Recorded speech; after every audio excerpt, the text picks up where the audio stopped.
Sécure, épisode spécial. Je suis accompagné de Vincent. Comment vas-tu? Ça va bien. Ça va bien, toi? Très bien aussi. On fait un peu de présentiel. C'est beaucoup plus le fun d'enregistrer comme ça. On avait discuté lors du dernier enregistrement la gestion des tiers à la fin. On avait commencé à aborder ça. Donc, cette fois-ci, on va vraiment aborder plus profondément ce sujet-là parce qu'il est quand même important, complexe. Il y a beaucoup d'éléments associés à ça. Fait que donc, je vais te laisser commencer avec ça parce que je trouve ça très intéressant comme chose et très pertinent pour l'avenir, mettons. Oui, ben écoutez, depuis 10-15 ans, ben, il y a toutes sortes d'organisations qui mettent des plateformes en ligne, des solutions, des services, de l'infra. Ça s'est raffiné puis on va dire consolidé au fil des ans. Le IaaS, le PaaS, le SaaS, etc. Beaucoup d'entreprises font affaire justement avec des fournisseurs. Avec contrat, des fois sans contrat, c'est plus périlleux. Mais quand vous décidez de faire un contrat, je dis là où l'exercice commence à être intéressant, c'est de ne pas aller trop vite. Autrement dit, oui, on est dans un monde qui vire vite, qui tourne vite, qui change vite. On déploie rapidement, on fait plus d'argent. Quand on va à l'externe pour certains de nos services, certaines de nos solutions, ben, ça prend un moment de réflexion, ça prend un positionnement. Disons un positionnement cadre et réfléchi qui nous permettent d'avoir pas juste une réflexion, mais qu'on se dote d'outils pour faire des évaluations. Autrement dit, je vais exposer un service, ma solution, ou utiliser un tiers pour un service, une solution. J'ai-tu des risques? Hein? La question à se poser, là, posez-la-vous pas, je vous donne la réponse. La réponse est oui. Il y a, je ne parle pas de faire une revue exhaustive de l'ensemble des catégories de risques, que ce soit le référentiel Maestro ou peu importe. Non. Des risques, il y a des risques à faire que vous pouvez évaluer. Puis souvent, les risques à faire, c'est de ne pas aller dans une telle solution, vous perdre, par exemple, des parts de marché ou quoi que ce soit. Mais moi, je parle vraiment, regardez d'un niveau technologique, là, les risques auxquels vous pouvez vous exposer. Je vais vous briefer brièvement sur des pistes de solutions que j'ai rencontrées. Par expérience, à date, je n'ai pas vécu de mauvaises expériences. Je pense que il y a des métaux qui existent, puis des fois, un minimum de réflexion. On dort dessus, puis on peut prendre des décisions très différentes le lendemain. Oui, absolument. Puis dans un univers qui favorise la consommation rapide, qui favorise justement ce genre de choses-là en info nuagique, tu mentionnais justement les services info nuagiques, c'est tellement facile de juste sortir la carte de crédit puis commencer à consommer le dit service puis d'être content, d'être heureux puis d'avoir des affaires et qu'on pense qu'on va vers l'avenir, qu'on est innovant, qu'on a des choses comme ça. Bien, effectivement, il y a des risques énormes associés à ce genre de choses-là. J'en ai heureusement jamais rencontré dans ma carrière encore, mais effectivement, les contrats types, quand on est à la carte de crédit, nous protègent pas tant que ça. Puis les contrats plus formels, ben, il y a des petites affaires là-dedans qu'il faut être au courant justement pour s'assurer qu'on a une continuité de service. Parce qu'en général, comme entreprise, quand on consomme ce genre de service-là, c'est pour faire plus d'argent, améliorer nos processus, être plus productif, être meilleur. Et si à terme, ben, au bout de 6, 12, 18 mois, ben là, il y a un problème avec le fournisseur. Puis là, on peut prendre un exemple un peu triste comme ce qui est arrivé avec OVH notamment. Ben, si les compagnies n'avaient pas bien lu leur contrat dans ce cas-ci. Et dans leur contrat, il n'était pas indiqué qu'il y avait un backup qui était inclus dedans. Donc, quand le centre de données a pris feu, ben, les données ont disparu, sont parties en fumée et de façon littérale dans ce cas-ci et pas juste figurée. Donc, sont dans un contexte comme ça, il faut être au courant de ce qui se passe, puis de lire les petits caractères. Puis là, on cite OVH parce que ça fait beaucoup les médias, mais la réalité, c'est qu'il y a plusieurs centres de données par année qui brûlent. Donc, c'est une condition, disons, habituelle qu'un centre de données finisse par brûler à un moment donné ou un autre. C'est une idée que j'ai de la misère à me faire, mais effectivement, c'est pas anormal ce qui est arrivé là. Ce qui était anormal, c'est que les clients n'aient pas lu les contrats, n'ont pas lu les clauses qui les protégeaient, n'ont pas lu des choses comme ça. Donc, la gestion des tiers est un must parce que ça évite des mauvaises surprises comme celle-là, des faillites aussi d'ailleurs. Il y a des PME qui ont obligé de fermer parce que les données qui étaient là, ben, quand ils sont disparus, là, tu sais, c'est ever, là. Il n'y a rien d'autre là, après ça. Là, puis je te vois rire, puis c'est plate, mais c'est comme ça, hein, quand les données sont effacées. Puis moi, j'ai eu un certain nombre de cas où j'ai perdu des données, puis j'ai pas trouvé ça le fun là, de perdre mes données, puis c'est pour toujours là, après ça. Là. Fait que quand vous prenez la décision pour un service de l'infra, peu importe d'aller chez un tiers, là, je ne donnerai pas d'exemple, là, mais on est tous des consommateurs chez des fournisseurs. Pensez à Google, pensez à Amazon, pensez à, en fait, tout ce qui est GAFAM. Vous vous rendez pas compte, mais il y a de la donnée c'est personnel dans nos cas, là, mais il y a de la donnée personnelle qui est saisie ou qui est hébergée justement dans ces sites-là. Mais allons-y plus précisément, mettons, pour des besoins de votre entreprise, ben, premier élément, c'est de faire le comparable. Est-ce qu'une solution à l'interne, bien entendu, ça devient plus cher. Il y a le coût d'acquisition, le coût immédiat. Puis ensuite de ça, la charge annuelle. Hein? On a parlé de projet de modernisation la semaine passée. Ben, avoir un serveur, des applications, de la donnée, de l'équipement, c'est comme une voiture. Ça coûte cher d'acquisition, mais ça coûte cher d'entretien. Là. Il y a des coûts associés à ça. Donc, vous faites justement votre comparatif. Puis, méfiez-vous. Il y a des tiers où c'est les seuls qui existent sur la planète à offrir des fois tel type de service. Il y a un danger à ça. Peut-être que le service est hautement spécialisé, c'est ça que vous avez besoin. Le danger, c'est justement si jamais le tiers disparaît, ben la prestation de service que vous offrez à votre clientèle, soit pour un produit, un service, avec l'aide de ce tiers-là, ben s'il disparaît, vous êtes un petit peu dans la chenoute. Fait que pensez à vos options. Je ne dis pas qu'il ne faut pas aller vers ce type de fournisseur-là, c'est pas ça que je veux dire. Mais pensez à ce risque-là. Vous faites quoi si cette situation-là arrive? Pensez à votre plan de contingence. Ouais, c'est normalement ce qu'on parle, on appelait la stratégie de sortie. Là. Justement, d'évaluer s'il n'existe plus ou pour une raison obscure, puis c'est des cas qui existent pour de vrai, même au Canada, où on fait affaire avec des hébergeurs américains, puis ils ont une mésentente commerciale entre le Canada et les États-Unis. Et c'est déjà arrivé que des compagnies perdent accès à leurs données qui étaient hébergées aux États-Unis durant cet élément de mésentente-là entre le Canada et les États-Unis. Et ça arrive, fait que, c'est pas exclu, donc il faut évaluer la portée. Donc, on fait un petit croche sur la localisation des données. C'est un cas ou souveraineté des données, tout dépendant comment on va le regarder.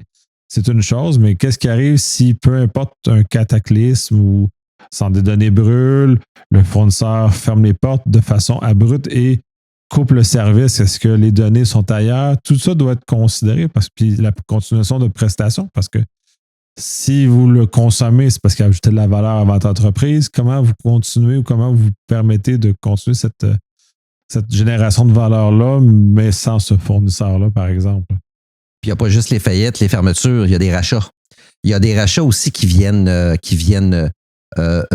mettre en perspective d'autres facteurs qui sont à risque. Par exemple, les grands de ce monde font beaucoup d'acquisitions. Donc, il faut vous assurer quand vous allez chez un fournisseur, ben assurez-vous de regarder ce qu'on appelle des événements notables. Faites une vigie. Est-ce qu'il y a un processus d'acquisition par un GAFAM? Est-ce qu'il y a un processus d'acquisition par votre fournisseur d'un autre fournisseur? Est-ce qu'il pourrait y avoir un enjeu? Est-ce qu'un achat potentiel par une compagnie dans laquelle vous avez moins confiance ou qui ne correspond pas à vos valeurs vous ferait changer d'idée à ce moment-là? Il ne faut pas oublier, il y a des compagnies indiennes, il y a des compagnies chinoises qui sont très riches, ils en font des acquisitions.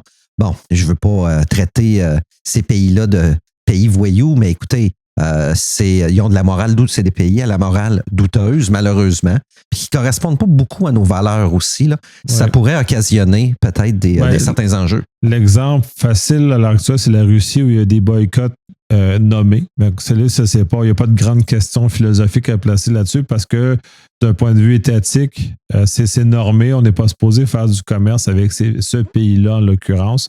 Il y a d'autres pays aussi qui sont pris sous ce genre de pression économique-là. La Chine, tu le mentionnais, oui, effectivement, pas les mêmes valeurs.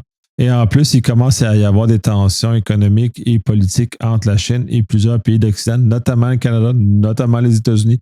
Il commence à avoir des boycotts. Le type de TikTok est un exemple de boycott. C'est mineur parce que pour une entreprise, j'ose espérer qu'il n'y a pas d'entreprise qui dépendent énormément de TikTok sur leur chef d'affaires. Mais somme toute, ces stratégies-là, si on écoute ce qui se passe dans les discours pendant la campagne présidentielle américaine, je pense que quand le podcast va sortir, la présidence va être connue, c'est qui va avoir gagné. Mais à l'heure actuelle, les deux candidats amènent quand même une certaine velléité par rapport à la Chine en termes de tarifs économiques et des choses comme ça. Donc, ça peut avoir une incidence très, très forte sur ça. Puis là, le volet rachat ou les mouvements là-dedans, c'est important. Puis il y a un épisode qui a été diffusé là-dessus qui prenait des exemples, justement, des cas d'exemples. Il y a des cas qu'on n'a pas parlé, notamment comme Apple. Quand Apple fait une acquisition, ben, le produit disparaît. En l'espace de 2 ans, il disparaît, puis Apple ne le revend plus. Il a juste intégré la technologie. Fait que c'est de savoir comment les grands acquéreurs vont opérer. Donc, comme on a vu, comme quand Intel avait racheté McAfee, ben, il avait maintenu ça à côté. VMware est un exemple de compagnie qui, quand il se fait racheter, n'est pas absorbé par la compagnie qui achète, mais il reste comme une entité autonome. Bon, il y a eu certaines modifications qui fait que c'est un peu plus douloureux ces temps-ci, cet exemple-là. Donc, de s'assurer que de voir comment les us et coutumes de ces acquisitions-là vont avoir des effets, justement, cette vigie-là est nécessaire pour être capable de ne pas être pris les culottes à terre. Et en ce cas-ci, ben, en même temps, les compagnies qui ont été pris les culottes à terre par les différentes acquisitions dans les dernières années, ben, n'ont pas fait une vigie de façon très exhaustive sur le portefeuille de produits qu'ils utilisent. Puis des fois, peut-être au fait qu'ils ne connaissent pas toute la sortie de leur portefeuille non plus, dans certains cas. Là. Moi, cette vigie-là, j'appelle ça le protocole boule de cristal. Hein? C'est un petit peu, c'est de valider les tendances. Mais ça se fait, je dirais, a posteriori. Rentrons dans le vif du sujet. Là. Quels sont les points importants à regarder? Là, on a choisi le service. On sait ce qu'on veut. On a fait notre comparatif. Est-ce qu'on devrait l'avoir à l'interne? Ce qui vient justifier l'externalisation. À l'externe, comment il y a de compétiteurs qui offrent le même genre de service? Puis est-ce qu'on a fait justement notre évaluation sur différents critères? Bon, la notoriété du fournisseur, ses tendances, sa qualité, son emplacement, bon, peu importe. Une fois que vous avez choisi ça, vous avez, ce que vous faites, vous préparez votre feuille de route. Donc, vous allez évaluer certains risques. Ça ne demande pas une revue, on va dire, exhaustive, mais ça prend une revue qui est très objective. Autrement dit, vous allez sélectionner des critères. Par exemple, on va regarder, au niveau de la continuité des activités. Le tiers, c'est quoi la dépendance de vos activités, on va dire, importantes, qui sont faites à l'aide, justement, du service ou du fournisseur. Est-ce que vous mettez en place un comité opérationnel aux semaines, aux 2 semaines? Allez-y selon votre degré d'assurance. Ça, j'appelle ça le protocole du frisson sur le bras. Là. Autrement dit, votre nervosité, puis ces tables opérationnelles-là, mettez les sujets qui vous inquiètent. Donc, des incidents, interruptions, dégradation de performance ou dégradation totale, etc. Validez ces différents points-là. Comment ils ont été adressés? Est-ce que vous prévoyez, est-ce que le fournisseur vous promet des indicateurs de disponibilité de performance? Oui. Est-ce que votre contrat prévoit, lorsqu'il ne les atteint pas, des pénalités? Souvent, ça devient une carte à jouer pour les fournisseurs. Les fournisseurs ont très confiance en leurs produits. Ils connaissent leurs indicateurs. Ils ont des belles équipes en place. Ensuite de ça, au niveau de la dépendance entre le fournisseur puis vos technologies. Est-ce que vous avez pensé que ça se peut qu'il y ait de l'incompatibilité? Donc, un engagement financier supplémentaire de votre part que vous n'auriez pas vu. Faites attention parce que ça arrive, ça. Ça arrive plus fréquemment qu'on pense. Vous allez vous rendre compte que souvent, les fournisseurs ont des produits beaucoup plus flexibles en termes de compatibilité que ce que vous avez à l'interne. Il faut être très libéral dans l'utilisation de nos technologies, puis accepter toutes sortes de technologies aussi. Je ne dis pas de vous éparpiller, mais aller vers de la modernité, assurez-vous qu'il y a de la flexibilité. Ça fait que ça va être beaucoup plus simple d'intégration avec votre nouveau fournisseur pour votre prestation de service.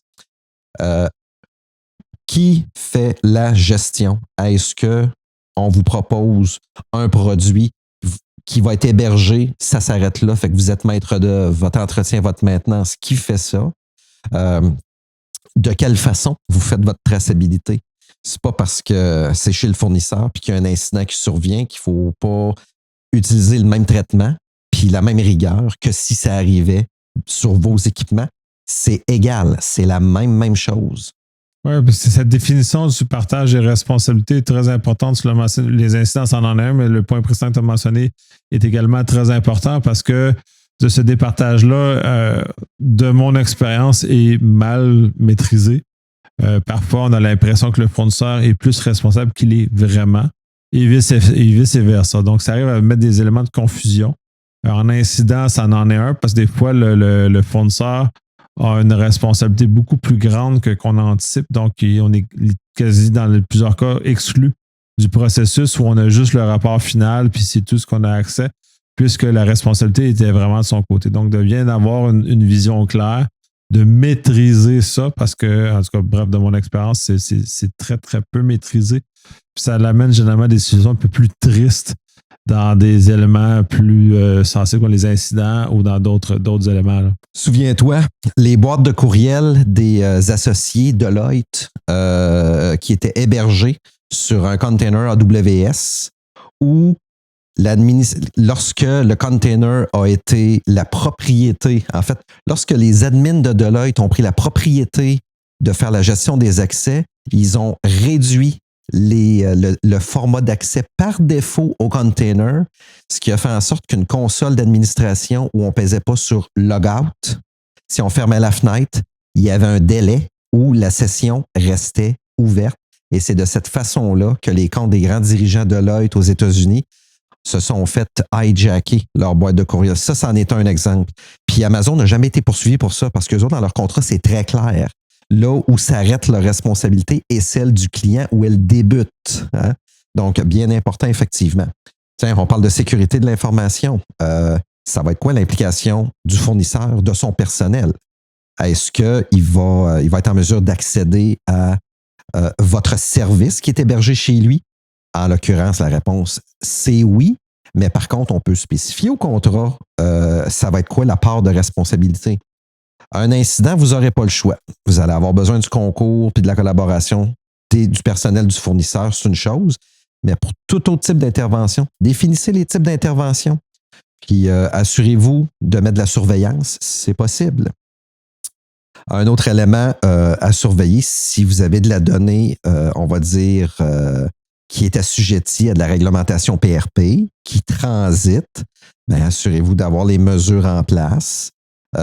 Assurez-vous également que dans certains cas, par exemple, si vous décidez de faire affaire avec un fournisseur qui est basé aux États-Unis, à votre clientèle, n'oubliez pas le disclaimer. Si jamais la donnée doit transiter aux États-Unis pour tel ou tel service, ça va être fait. Il faut que les gens soient confortables aussi avec ça. Je sais on parlait du, je me souviens plus, c'est-tu le Patriot Act, ça? Non, c'est plus bon, alors ça, c'est le Clodac. Bon. Mais ça crée des inquiétudes, puis il faut que ça soit maîtrisé, puis tu as fait la chose, parce que le Patriot Act est vraiment rentré dans la mémoire des gens de façon très, très intense, puis il a expiré, je pense, il y a 2 ans, là, assez récemment. En tout cas, les dernières clauses ont expiré dernièrement. Mais ça a fait peur à beaucoup de gens et avec raison. Donc, c'est justement ce confort-là. Puis même si le Patriot Act n'est plus en action présentement, ce sentiment-là, puis la sécurité, ça demeure un sentiment. Il faut que les gens soient confortables avec l'idée que les données peuvent transiter ou être hébergées aux États-Unis sur une plus ou moins longue période. Mais ça, c'est normal. Là. C'est de cette connaissance-là parce qu'on n'est plus dans un monde où c'était des cowboys. Les TI, maintenant, c'est très normé. On a des attentes. On a des formats maintenant qui sont beaucoup plus conformes. On fait pas comme quand j'étais, disons, plus jeune, où c'était un peu plus cowboy, puis on fait des mises en production n'importe comment. Maintenant, c'est normé. Il y a des façons de faire, il y a des processus. Donc, puis s'il y a du légal, puis ben, c'est ce genre de choses-là pour que les clients soient bien bien confortable que ou le compagnie qu'on utilise, qu'est-ce qu'ils font. Souvent, ils vont avoir des sections qui vont le décrire d'ailleurs sur leur site, généralement, où les plus gros fournisseurs, si tu vas déjà chercher dans les trois grands clouders, ils ont tous des sites un peu partout dans le monde. Donc, d'être sûr qu'on consomme le bon site, parce que des fois, on ne consomme pas nécessairement le bon site. Fait qu'il faut juste des petites vérifications comme ça qui deviennent essentielles de nos jours, comment on fonctionne. Les temps ont changé. Tu as parlé de plusieurs sites, un autre élément au niveau de la continuité des activités. Assurez-vous qu'il y a de la redondance, deux, le fournisseur possède plusieurs sites ou, dans la mesure où il n'en possède pas, a comment j'appellerais ça? Une mécanique de backup ou une mécanique de relève. Puis assurez-vous qu'elle est testée parce que si jamais il arrivait un incident malheureux, vous allez être plus confortable de savoir, OK, le fournisseur a une pratique qui est éprouvée, qui est testée, il connaît sa mécanique, il va être en mesure de nous relever, on va perdre le service pendant X temps. Parce que c'est sûr, vous allez être informé quand le service va tomber, mais assurez-vous qu'il y a ces pratiques-là en place. Ensuite de ça, écoutez, préparez votre stratégie de sortie. C'est pas parce que vous entrez ou vous faites entrer un fournisseur qu'il ne faut pas le sacrer dehors à un moment donné. Songez à votre stratégie de sortie. Il y a des clauses là-dedans. Il y a des clauses qui font en sorte que vous allez vous assurer d'avoir de la collaboration du fournisseur pour vous aider justement à sortir de leur solution. Il y a un partage de responsabilités. Votre stratégie de sortie, ça ne veut pas dire de stopper le service, c'est peut-être de partir chez un autre fournisseur ou si vous avez développé ou faites l'acquisition d'une solution à l'interne, assurez-vous de récupérer les données, assurez-vous que les données sont bien détruites avec des certificats qui le prouvent aussi chez le fournisseur. C'est toutes des petites mécaniques à mettre en place, à s'assurer de. Puis l'autre élément que je n'ai pas mentionné, c'est très sexy pour les fournisseurs. Beaucoup de fournisseurs font faire des audits indépendants. Un SSAE 16, NCMC 34 16, un que j'aime bien et qui est énergivore, le SOC 2 type 2. Souvent, quand ils produisent le SOC 2 type 2, vous avez déjà, vous le recevez parce que vous en êtes client, vous comprenez déjà le modèle de gouvernance, comment sont régies les technologies chez votre fournisseur. C'est quoi les pratiques du marché qu'ils ont mis en place? C'est quoi les différents contrôles? Alors, vous allez retrouver des contrôles de relève après sinistre, des contrôles de gestion des opérations, saine gestion des accès, gestion des changements. Puis tout ça est testé par l'auditeur indépendant avec suffisamment de tests qui démontrent le bon ou moins bon fonctionnement. Quand je dis sexy, c'est que c'est un élément très marketing pour vendre ces services, démontrer qu'ils appliquent justement les bonnes pratiques. Puis quand il y a des réserves, ce qu'on appelle une faiblesse d'audit, par exemple, malheureusement, elle est divulguée. Si elle est divulguée puis elle est diffusée à la clientèle, sachez ceci, il y a une mise en place d'une solution corrective ou d'un rehaussement ou d'un resserrement de contrôle qui est quasi immédiat. Souvent, ça se fait dans la même semaine. La Terre arrête de tourner, où ça a mal été, cause racine, on trouve le contrôle, qu'est-ce qu'on rehausse, on le met en place, puis sachez qu'il va faire revenir l'auditeur puis il va le payer la semaine suivante pour venir le tester, pour effacer justement la réserve du rapport. J'en ai déjà fait, puis c'est un beau produit, ça permet d'atteindre un plus grand éventail de clients pour ce fournisseur-là. Oui, puis c'est une déclaration de maturité des processus TI. C'est pas sexy de parler de processus TI parce que généralement, on aime ça jouer dans les machines, mais la réalité maintenant, c'est que c'est des processus TI qui encadrent les différentes facettes et donc ça démontre cette maturité-là par l'existence de ce rapport-là, justement, quand tout est ouvert. C'est-à-dire qu'ils ont une très grande maturité, donc une plus grande stabilité, prévisibilité et un niveau de sérieux aussi de ces entreprises-là. Donc, c'est pour ça que notamment les trois grands clouders l'ont, mais à travers ces compagnies-là, il y en a d'autres de plus petite taille qui vont également avoir des rapports, pas tous, mais ils vont en avoir un certain nombre qui vont leur permettre justement de nous donner ce degré de confort-là qu'ils ne disparaîtront pas demain, puis qui vont aussi essentiellement collaborer avec notre stratégie de sortie. Tu parlais de collaboration. Ce n'est pas tous les fournisseurs qui collaborent avec les stratégies de sortie. Il y en a qui sont moins. Ça fait penser, il y a eu des publications sur LinkedIn la semaine passée ou l'autre, justement, où il y a une personne qui se plaignait que sa sortie d'un fournisseur ne s'est pas bien exécutée, justement.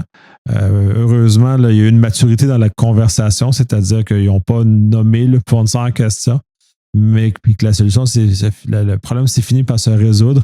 Mais ces stratégies de sortie-là, justement, ça, c'est un bel exemple dans un cas d'une PME où il peut y avoir des situations qui sont plus problématiques. Donc, de s'assurer qu'on n'est pas enchaîné à ce fournisseur-là. Puis, quand on revient au grand avec le SOC 2 et ainsi de suite, ben, c'est une démonstration qu'on n'est pas enchaîné. Mais en même temps, c'est un signe qu'il faut qu'on fasse le travail pour déployer ou concevoir la stratégie de sortie parce que le fournisseur ne le fera pas pour nous autres. Il va nous donner les outils techniques pour l'exécuter, mais il ne fera pas notre plan pour nous. Fait que c'est arrange-toi avec tes choses. Oui, puis un autre élément aussi, la solution, le service que vous utilisez chez le fournisseur, est-ce qui est assujetti justement à vos états financiers, donc les fameux audits financiers. Ça veut dire quoi, ça? Ça veut dire que quand votre vérificateur va débarquer chez vous avec son casque et ses bottes, qui apprend que vous utilisez une solution chez un fournisseur, si le fournisseur n'a pas de rapport de type SOC, par exemple, il est fort à parier que vous allez devoir faire un appel de service chez le fournisseur pour faire produire des extractions, puis ensuite de ça, faire produire des évidences. Sachez que vous allez être billé pour ça. Fait que c'est un autre aspect aussi. C'est un petit piège des fois que les gens oublient rapidement. Je l'ai vu dans des organisations. La contamination, parce qu'il y a une forme de contamination laitière. Loi 25 nous le rappelle, mais c'est aussi dans ce genre, dans les compagnies assujetties à des rapports financiers. Il y a une dépendance, donc le vérificateur va assurer que les dépendances, notamment avec les fournisseurs, qu'ils soient TI ou pas TI, et dans le périmètre, et c'est pas agréable quand tu appelles ton fournisseur et qu'il ne s'y attendait pas à devoir faire des extractions. Pour l'avoir vécu, t'as quelques mots haineux qui ont lieu dans la conversation. Et quand on explique qu'on va payer notre erreur, généralement, les mots haineux diminuent un peu, mais mettons que ça crée un petit sursaut dans la relation d'affaires. Oui, puis ça peut coûter cher. La deuxième option, si vous avez suffisamment d'argent, vous pouvez faire un audit. Ça, c'est un autre élément aussi. Vous pouvez demander au fournisseur d'avoir une clause qui vous permet d'envoyer votre vérificateur dans ses locaux à votre charge. Par contre, pour justement faire produire les extractions, l'échantillonnage, les évidences. Dernière option, qui est plus coûteuse, vous pouvez faire votre propre SOC chez le fournisseur. Je l'ai déjà vu. Encore là, c'est à votre charge. Donc, vous bâtissez les contrôles que vous voulez faire auditer pour avoir une assurance raisonnable un niveau de confort. Vous allez négocier un prix annuel. Est-ce que l'auditeur y va 1, 2, 3, 4 fois par année? Toutefois, le choix de l'auditeur va souvent être sous la gouverne du fournisseur. Fait que ça ne l'empêche pas de prendre son auditeur qu'il connaît déjà, par exemple. Ça, vous pouvez le faire. Je l'ai déjà vu. Ça coûte pas mal plus cher que vous pensez, même si c'est juste une visite. C'est cher. Les prix ont dû augmenter depuis le temps, là, mais ça peut aller jouer dans les 6 chiffres, là, comme honoraire. Là. C'est des travaux qui sont exhaustifs. Il ne faut pas oublier que vous dérangez le personnel du fournisseur pour faire ça. Ce n'est pas un audit financier pour le fournisseur. Il y a l'audit financier du fournisseur, mais votre audit spécifique, c'est un deuxième audit qui est totalement indépendant. Ils refont les travaux en double. Je le sais, j'ai été des deux côtés. C'est comme ça qu'on peut avoir de l'indépendance et de la valeur, ce qu'on appelle de la valeur aussi au rapport. Dernier élément. On est sous le joug de la cybermenace depuis plusieurs années déjà. Est-ce que le fournisseur fait faire des pen tests de façon régulière? Est-ce que le type de service puis la donnée qui est transitée, transformée, puis ensuite de se retourner dans vos systèmes, vous la jugez suffisamment importante? Ben, la réponse, c'est oui. Là. Pensez au rançongiciel, hein, ramenez ça chez vous. Ça va vous causer des maux de tête. Mais est-ce que le fournisseur fait faire des pentests? Parce que si vous avez une équipe dédiée, vous pouvez proposer au fournisseur de faire vos pentests, pas ses pentests ou vos pentests. Vous pouvez même négocier de faire ses pentests moyennant une charge financière, bien entendu. Mais ça devient encore un autre sujet important parce que ça va vous sécuriser. Quand les données reviennent dans votre infra pour être consommées, ben vous ne ramenez pas justement des vidanges qui auraient été déversés par une cyberattaque chez le fournisseur aussi, là. Oui, absolument. Puis de toute façon, dans les dernières années, je l'ai plus vu pendant le confinement puis maintenant, où les fournisseurs ont tendance les plus petits fournisseurs vont se faire attaquer et vont avoir comme tout dépendant du degré de relation que tu as, là, puis ça peut du simple courriel qu'on pense qu'il est légitime, qui nous arrive, qui nous infecte, à des liens d'affaires électroniques dans lesquels justement le code remonte jusqu'à nous, donc de s'assurer que ces situations-là n'ont pas lieu, de se prémunir contre ça pour pas que ces vecteurs-là. Puis on l'a vu dans les dernières années également, puis même peut-être un peu plus loin aussi avec SolarWinds, qui est le cas le plus vieux, le plus connu et le plus vieux d'attaques tiers qui ont servi à rentrer ailleurs. C'est complexe, là. On ne parle pas d'un cas simple, là, puis c'était pas le but de ce qu'on parlait, n'est pas d'adresser ce genre de problème-là, mais c'est un exemple que le tiers peut servir à remonter, donc nécessairement d'au moins s'assurer d'avoir cette conversation-là avec les tiers qu'on a pour pas que ça remonte. SolarWinds est une grande compagnie, fait qu'on peut présumer une certaine forme de négligence, mais dans notre quotidien au Québec, au Canada, puis probablement dans la plupart des pays de la francophonie, c'est plutôt rare que nos fournisseurs sont tous de taille immense. Généralement, on va avoir beaucoup de petits fournisseurs qui n'ont pas tant d'argent que ça pour en mettre en TI ou ainsi, ou qui ont pas vu l'intérêt de le faire dans le passé, donc des amener à maturité, comme tu mentionnes, puis des aider à grandir aussi, là. Pour les grandes structures, ben, c'est toujours bien d'aider ces petits fournisseurs à progresser, à continuer, parce que si on doit changer, même si c'est un petit fournisseur, si on doit le changer, ben, c'est du trouble, c'est pas le fun, c'est un paquet de problèmes, là. Puis le dernier élément, quand vous décidez de bâtir le contrat, c'est à la satisfaction des deux parties, vous signez, puis vous commencez à consommer justement les services du fournisseur. Assurez-vous de faire un due deal sur la santé financière du fournisseur.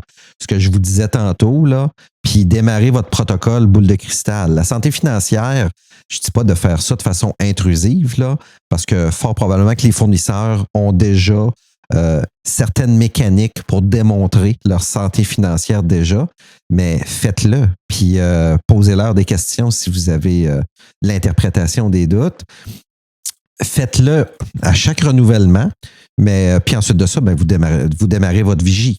Votre vigie, est-ce que vous sentez qu'il va y avoir, est-ce que c'est privé puis ça va être coté en bourse? Est-ce qu'il va il y a un possible rachat? Les gros GAFAM, ils sont gourmands, ils achètent beaucoup de choses. Puis, comme on a dit tantôt, un contrat peut devenir obsolète par l'acquisition d'un plus gros. Il y a ça aussi, avec un délai extrêmement restreint.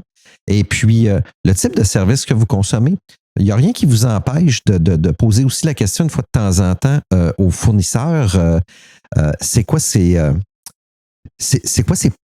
projets futurs d'expansion, de fournir des services? Ça vous permet d'engager la conversation avec eux, ça vous permet de voir là où le fournisseur peut s'en aller. Vous allez peut-être déceler des nouveaux services qui pourraient vous intéresser, première des choses, ou un fournisseur pour avoir une solution qu'on appelle on-prem chez le fournisseur à lui, puis décider de s'en aller dans une version info-nuagique. Tu sais, évaluer les deux choses. Une version info-nuagique, oups, est-ce que ça change le modèle de consommation qu'on a? Deux, c'est quoi les nouveaux risques? C'est quoi le fournisseur? Tu sais, c'est toutes des petites questions. Je sais que ça a l'air lourd, ça a l'air pesant, mais c'est quand même, je pense, des questions importantes. C'est de la business, puis il faut le faire, l'exercice. C'est essentiel, puis Dans le cas de grande entreprise, c'est pas si pire quand un fournisseur vient changer comme ça. On est capable quand même d'encaisser les coûts, mais dans les plus petites structures, une PME qui perd un fournisseur ou qui change de fournisseur, il y a eu quelque chose avec son fournisseur, les dommages peuvent être beaucoup plus dramatiques. Ça peut être des arrêts de production, ça peut être des pénalités financières, ça peut avoir des conséquences qui sont quand même très variées et qui peuvent causer des préjudices très importants au fonctionnement de l'entreprise, pour avoir des coûts financiers très, très importants. Puis là, on parle de TI, mais c'est comme ça pour tous les fournisseurs aussi. Là, nous, notre domaine est plus là. Mais il demeure que c'est le même processus pour n'importe quel fournisseur dans lequel on fait affaire. S'assurer que demain, il soit encore là. Puis en même temps, puis c'est l'autre côté, puis ça, je vais mettre ma casquette sur le fait que j'aime beaucoup les startups.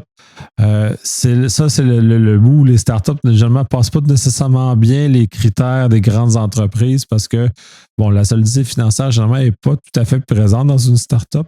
Mais en même temps, c'est la place où les grandes entreprises ou des plus petites peuvent prendre un risque calculé parce que, justement, quand tu fais tout ce processus-là de gestion des tiers, bien, ton risque devient nécessairement connu, calculé.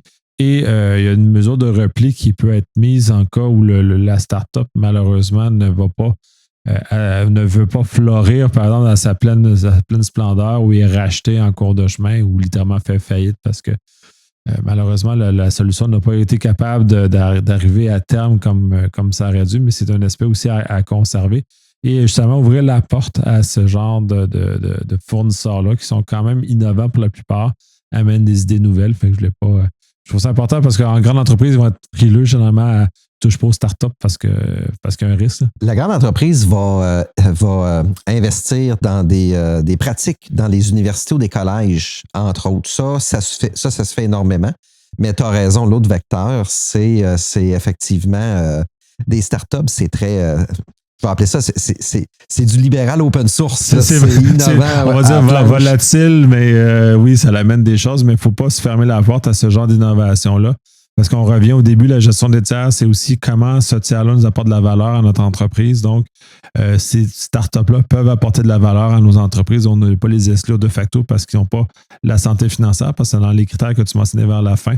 Bien, peut-être pas, mais au minimum, va nous apporter une valeur. Et la stratégie de sortie va nous permettre justement d'accueillir le fait que cette startup-là n'a pas réussi à vivre ou n'a pas réussi à émerger comme elle aurait dû à ce moment-là. Juste de se garder une petite porte pour ça, parce que c'est quand même, il y a encore beaucoup de startups à travers le monde qui ont des idées intéressantes. Puis ça serait dommage que cette gestion des tiers vienne limiter cette capacité-là d'entreprise à venir chambouler les choses et aller nous amener dans un monde meilleur. Là. Puis au fil des années, si le fournisseur vous plaît, ben pensez à un plan d'acquisition. C'est peut-être vous qui allez faire l'acquisition justement du fournisseur avec son infrastructure, avec ses idées. Vous allez peut-être même démarrer une division où c'est vous qui allez offrir cette prestation de service-là à la clientèle du fournisseur. C'est des avenues qui sont possibles aussi, là. Oui, puis ça s'est vu de ce genre de mouvement transverse. Ça fait un bon tour pour la gestion des tiers. Est-ce que tu avais d'autres choses que tu voulais couvrir qu'on n'a pas encore couvert? Non, moi, j'ai pas mal fait le tour. Moi, je pense que... Ah oui, une fois que vous avez fait votre gestion de risque, mettez pas ça dans une filière, dans un tiroir, là. Ça prend un suivi, hein? Ça prend un suivi. Ce que j'appelle des tables de gouvernance. Comité exécutif, hein? Donc, les indicateurs sont-ils atteints? La santé va-t-elle bien? Est-ce que ça va bien? Des comités opérationnels. Donc, toutes les petites bébites d'incidents, de baisse de performance, d'autres types de dialogues, évolution à venir, bon, peu importe. Tu sais, ça prend des comités, des tables où vous maintenez le dialogue avec le fournisseur. Et puis je pense qu'avec ça, vous avez un gros minimum de fait pour justement avoir un confort sur le risque. Puis les mesures. Un risque peut mener à mettre des mesures en place, soit chez vous, mais des fois aussi chez le fournisseur pour qu'il gagne en maturité.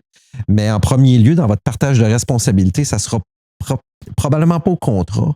Mais là où le risque va être trop grand pour vous, mais que la solution abrille suffisamment parce que c'est elle que vous voulez, bien, pensez aux mesures que vous pouvez mettre en place aussi. Ça devient une charge reliée au contrat, mais c'est des choses qui sont faisables et que j'ai vues, là. Excellent. Ben, je te remercie énormément. Très intéressant. Un bon tour d'horizon sur la gestion des tiers. Puis on va peut-être en revenir sur ces sujets-là sur d'autres axes éventuellement. Ça marche.